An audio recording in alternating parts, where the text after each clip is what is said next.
Laura, tell us about trap number 2. All right, poor navigation of office politics.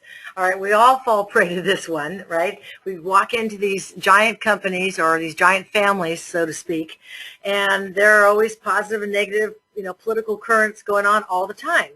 And I think the big mistake for a lot of people is they want to come in and they want to get a lot done maybe in their own role, right?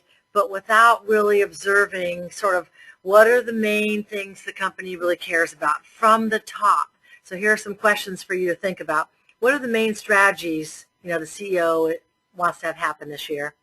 What does the company care about? What does your boss care about? Who are the main players? What leaders, what roles, what groups, which groups have power? Not that you are going to, ignore the ones that don't have power, but just you want to be aware of what you're stepping into, what sensitivities are around you. How much credibility do you have?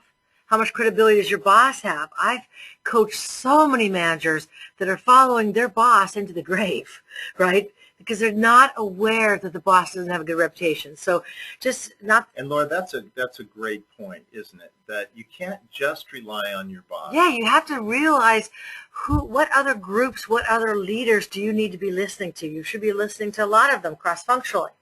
And then what's your reputation and credibility of your group, right? And what are considered, fatal flaws?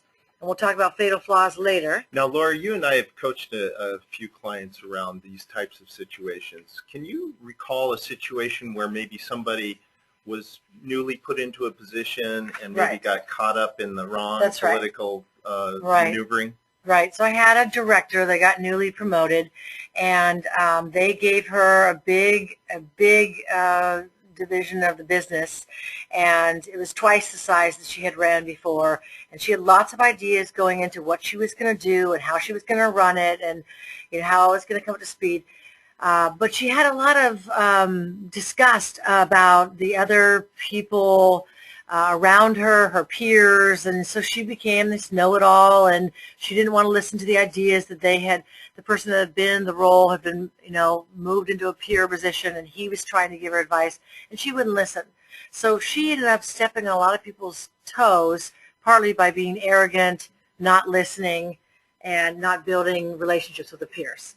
So that was a big problem. I lastly want to say on the politics, what really stands out to us with executive coaching is, are you underreacting or are you overreacting?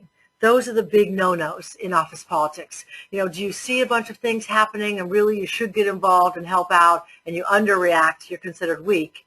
And if you're overreacting and you're creating big problems by being upset, that's a big trap too. Right. So walking in, be balanced, right? Right. Okay.